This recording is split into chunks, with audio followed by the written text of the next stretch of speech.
भारत की कहानी ब्रज की जुबानी के इस यूट्यूब चैनल पर आप सभी दर्शकों का स्वागत है।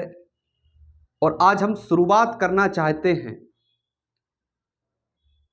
भारत के एक ऐसे शहर की कहानी के बारे में, एक ऐसे इतिहास के बारे में जो शायद इतिहास के पन्नों में कैद हो गई।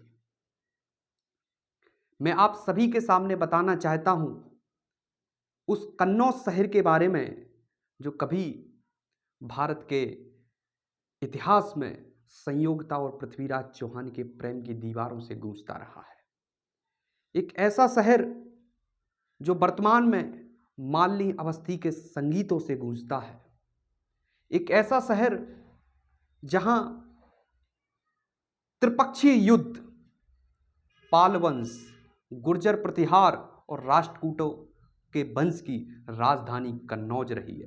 इतिहास लंबा है, कहानी लंबी है, लेकिन उस इतिहास के परिप्रेक्ष्य में मैं कुछ ऐसी बातों को आप सभी के समक्ष रखना चाहता हूं जो आज हम उस शहर से सीख सकते हैं।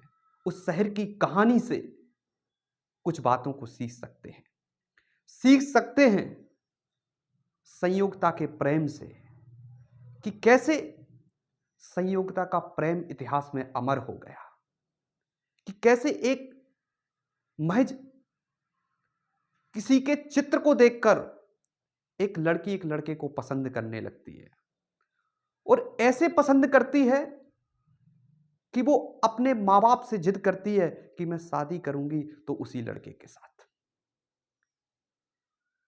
लेकिन मैं ये जानना चाहता हूं, और ये भारत की युवा पीढ़ी जानना चाहती है कि वो ताकत कहां से मिली संयोगता को, कि अपने परिवार के खिलाफ होके।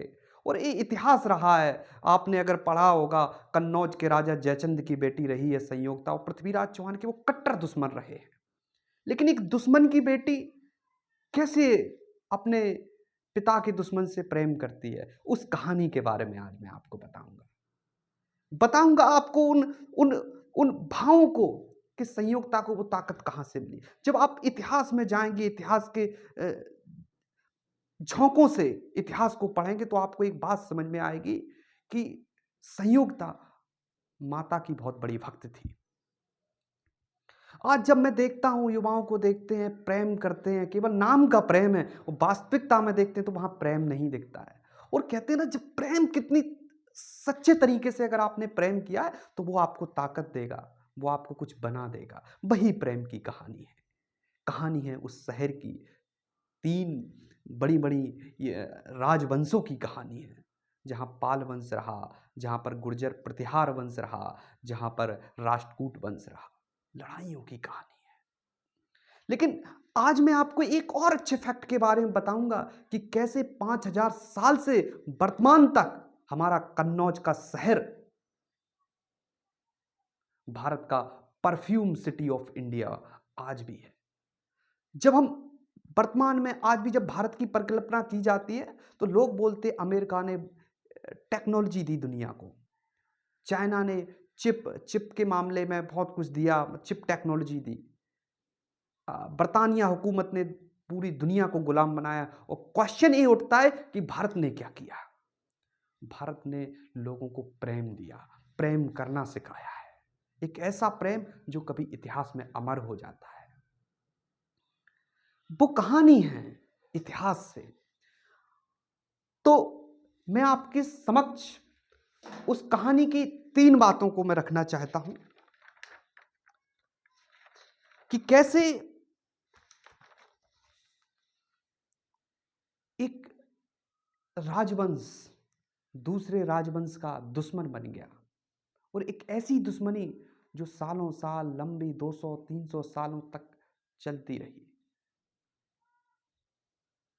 क्या है उस मिट्टी में, क्या है उस मिट्टी की वास्तविकता, वो शायद भारत की युवा पीढ़ी को जानने की जरूरत है।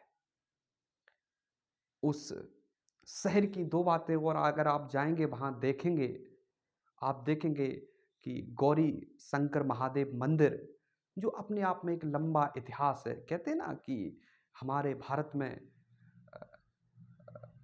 हर कण कण पर देवी देवता निवास करते हैं।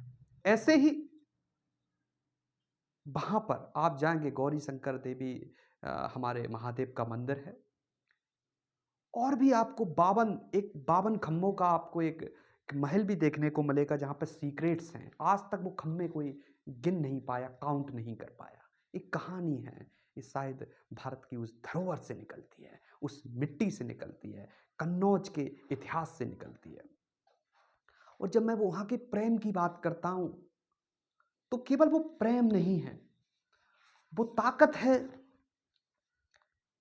समर्पण की, निडरता की, विश्वास की। तो दोस्तों, ये था इतिहास कन्नौज का, जो हमने आपको बताया कन्नौज शहर की एक छोटी सी कहानी कि कैसे शहर प्रेम से शुरू होता है। यहाँ पर मुगल भी आए, मुगल का आर्किटेक्चर बना, अंग्रेज आए, लेकिन यहाँ के कभी इतिहास को चेंज नहीं कर पाए, इतिहास को नहीं बदल पाए। और राजस्थान की माटी से तो अपने आप में इतिहास गूंजता है, लेकिन केवल यहाँ पर राजस्थान का इतिहास नहीं है, इतिहास से उत्तर प्रदेश से लेकर राजस्थान की माटी तक का, दिल्ली भी आ जाता सेंटर में। तो इसी के साथ मैं अपनी बात को समाप्त करना चाहता हूँ। आप सभी दोस्तों का बहुत बहुत धन्यवाद, आभार, धन्यवाद।